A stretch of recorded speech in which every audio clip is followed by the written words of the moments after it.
بے ثمر نمازیں۔ یہ منظر مکہ مکرمہ کی صفا پہاڑی کا تھا، جس پر اس وقت کے سب سے عظیم انسان کھڑے ہو کر فرما رہے تھے، اے قریش، اگر میں کہوں کہ اس پہاڑ کے پیچھے دشمن کا لشکر ہے جو حملہ کرنے آ رہا ہے تو آپ لوگ یقین کر لو گے؟ سب نے ایک زبان ہو کر کہا، آپ صادق اور امین ہیں، ہم بغیر کسی شک و شبہ کے آپ کی ہر بات پر یقین کرتے ہیں۔ مورخین نے یہ بھی لکھا ہے کہ اس بات چیت کے بعد ایک شخص جانے لگتا ہے، آپ صلی اللہ علیہ وسلم اس کو پکار کر کہتے ہیں، چچا آپ نہیں مانو گے؟ وہ مڑ کر جواب دیتا ہے، تلوار لانے جا رہا ہوں، کیونکہ میرا بھتیجا کہہ رہا ہے تو پہلے ان دشمنوں کی گردنیں اڑا دوں، بعد میں تصدیق کروں گا۔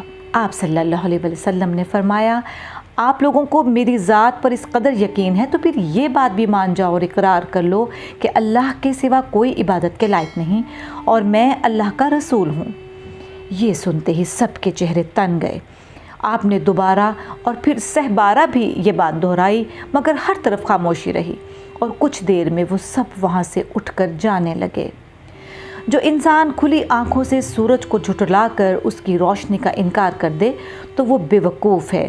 اہل مکہ ناسمجھ نہیں تھے، اسی لیے تو وہ کلمہ طیبہ پڑھنے کو تیار نہیں ہوئے، وگرنہ کوئی بھی ایسی شخصیت جس پر اس وقت ساری قوم کا اعتماد اور بھروسہ تھا، اس کی بات کو اخلاقاً اور مروتاً نہ ماننا اس کے لیے بہت مشکل تھا، مگر اس کے باوجود بھی انہوں نے آپ صلی اللہ علیہ وسلم کی دعوت سے صاف انکار کر دیا، کیونکہ وہ اس کلمے کے معنی اور طاقت کو سمجھتے تھے۔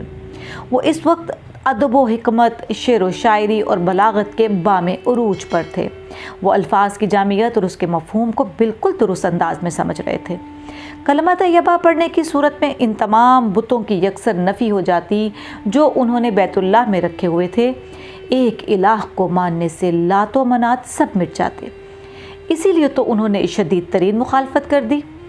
عمرو بن ہشام، جس کا لقب ابو الحکمت یعنی حکمت کا باپ تھا، اس نے بھی جب اس عظیم سچائی کا انکار کیا اور بدترین دشمنی پر اتر آیا تو وہ ابو الحکمت سے ابو جہل بن گیا۔ بڑے سچ کو نہ ماننے والا بڑا جھوٹا ہوتا ہے۔ اب سوال یہ ہے کہ الہ میں ایسی کون سی خاص بات تھی جس کی وجہ سے قریش نے یہ کلمہ قبول کرنے سے انکار کیا تھا؟ الہ اس ذات کو کہا جاتا ہے جو واحد و یکتا ہو۔ انسان اپنی عقل، قوت اور تمام تر قابلیت کے بعد ایسی ہستی کو تلاش کرے جس کے سامنے وہ سرنڈر ہو سکے، جس کے سامنے سر جھکا سکے اور جس کی پرخلوص بندگی کی جا سکے، اس کو الہ کہا جاتا ہے۔ کلمہ طیبہ میں ہم الہ کا لفظ اس لیے بولتے ہیں کہ ہمارے دل و دماغ میں صرف اللہ ہو، اس کو اپنا رب مانے اور رب کی جگہ پر دنیا کی مال و دولت، شہرت، اقتدار، جاگیر اور فیکٹری کو نہ رکھے، کیونکہ سجدے کے لائق اگر کوئی ذات ہے تو وہ صرف الہ ہے۔ یہ ہمارا ایمان اس لیے ہے کہ یہ بات بتانے والے محمد رسول اللہ صلی اللہ علیہ وسلم ہیں، جن کی تعلیمات ہمارے لیے ساری کائنات سے بڑھ کر اہم اور قابل اعتماد ہیں۔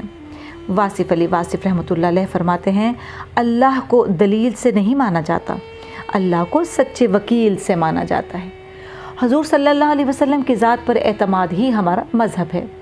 ہمارا المیہ یہ ہے کہ ہم نے کلمہ طیبہ کو پڑھا ضرور ہے، مگر اصلی معنوں میں شاید سمجھا نہیں۔ اسی وجہ سے بہت سارے لوگ اپنے نفس کو اپنا الہ بنا لیتے ہیں۔ بعض لوگوں کے الہ کا نام سماج ہوتا ہے اور وہ کہتے ہیں بیٹی کی شادی کرانی ہے، مگر ایسی دھوم دھام سے ہو کہ پورے علاقے کو پتہ چلے، جس سے ثابت ہوتا ہے کہ ان کا الہ معاشرہ اور لوگ ہیں۔ حالانکہ اگر ایک رب کو الہ مان لیا جائے تو انسان 1000 سجدوں سے بچ سکتا ہے۔ اپنے تمام تر قوی پوٹینشل کو جس کے سامنے جھکایا جائے وہ رب اور الہ کہلاتا ہے۔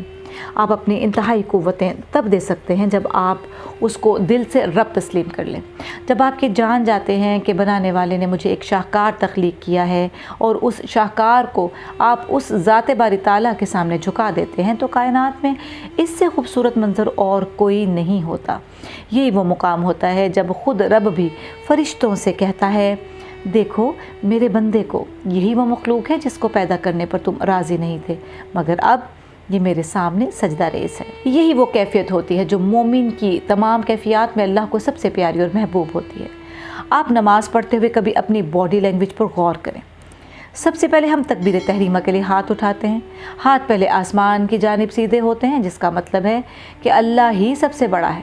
اس کے بعد ہاتھ پیچھے کی جانب جاتے ہیں، جس کا مطلب ہے کہ سارے غم اور تفکرات کو میں اپنے پیچھے دھکیل کر اللہ کے دربار میں حاضر ہوتا ہوں، اور میرے غم اور تفکرات کی اس کے سامنے کوئی حیثیت نہیں ہے، اس کے لیے کوئی مسئلہ نہیں۔ ازل سے ابد تک وہ رب ہے، اور رب وہ ہوتا ہے جو اپنی مخلوق کی نشو و نما کے تمام اسباب پیدا کرتا ہے۔ کون سے وقت میں کیسے لوگ اور کس طرح کے حالات انسان کو چاہیے، وہ سب اس کو پتہ ہے، اور وہ یہ تمام اسباب پیدا کر دیتا ہے۔ دنیا کا کوئی بھی انسان صرف وقتی ضرورت کے مطابق آپ کی مدد کر سکتا ہے، مگر بدلتے حالات اور بدلتی ضروریات کے مطابق جو آپ کی پرورش، تربیت اور مدد کرے، اسی کو رب کہا جاتا ہے۔ انسان کی جسمانی طاقت سب سے زیادہ اس کے پیٹھ کے نچلے حصے میں ہوتی ہے۔ جب کوئی وزنی چیز اٹھاتے ہیں یا کسی جگہ زور لگاتے ہیں تو اسی حصے سے ساری توانائی آتی ہے۔ نماز میں انسان جب رکوع کرتا ہے تو اپنی بہترین طاقت کو اس کے سامنے جھکا دیتا ہے۔ یہ بھی اس کی عظمت کا اعتراف ہے۔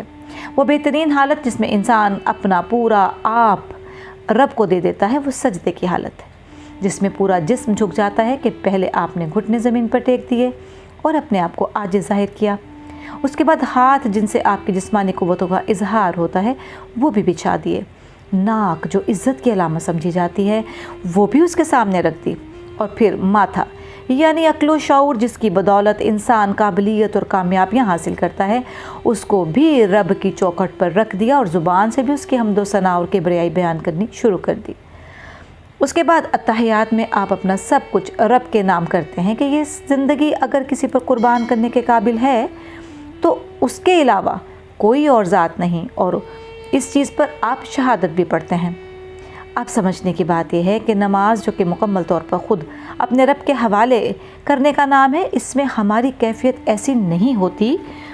اس کی بنیادی وجہ یہ ہے کہ ہم نے کبھی غور ہی نہیں کیا کہ ہم نماز میں جو پڑھ رہے ہیں اس کا معنی اور مطلب کیا ہے، کس رکن میں کون سا کلمہ پڑھنا کیوں ضروری ہے۔ یہ اہم کام جاننے کی ہم نے کوشش نہیں کی، حالانکہ نماز ادا کرنے سے پہلے نماز کی تلاوت، اس کا معنی اور مفہوم سمجھنا ضروری ہے، تاکہ نماز مکمل خشوع و خضوع کے ساتھ پڑھی جائے، جو کہ نماز کا حق اور اللہ کی چاہت ہے۔ رب کے حضور کھڑے ہوتے ہوئے اگر آپ کی کیفیت نہیں اور تکبیر تحریمہ کے ساتھ آپ کی فکریں پیچھے نہیں گئی تو پھر آپ کے سامنے آپ کا رب نہیں، آپ کی فکریں ہی ہوں گی۔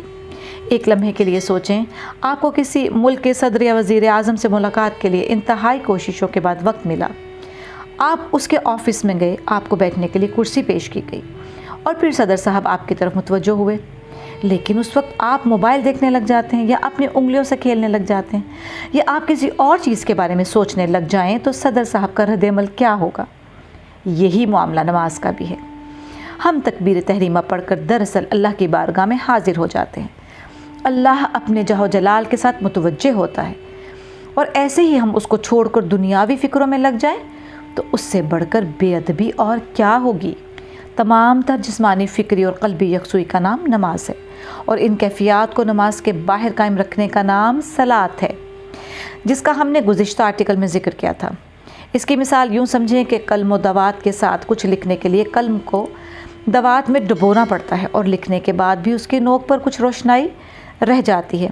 دوات میں قلم ڈبونا یہ نماز ہے، اور جو روشنائی قلم کی نوک پر رہ جائے یہ صلاۃ ہے۔ قلم کو آپ بار بار دوات میں ڈبوتے ہیں۔ یہ فجر، ظہر، عصر، مغرب اور عشاء کی نمازیں ہیں، اور لگی رہ جانے والی روشنائی وہ اسٹیٹ آف مائنڈ یعنی وہ ذہنی کیفیت ہے جس کو آپ نے نماز کے اندر اور نماز کے باہر قائم رکھنا ہے۔ سوال یہ ہے کہ ہم اتنی عظیم الشان عبادت روز 5 مرتبہ ادا کرتے ہیں، مگر اس کے باوجود ہماری نمازیں بے ثمر ہیں، کیوں؟ ہمارے پاس نمازوں کے نتائج کیوں نہیں ہیں؟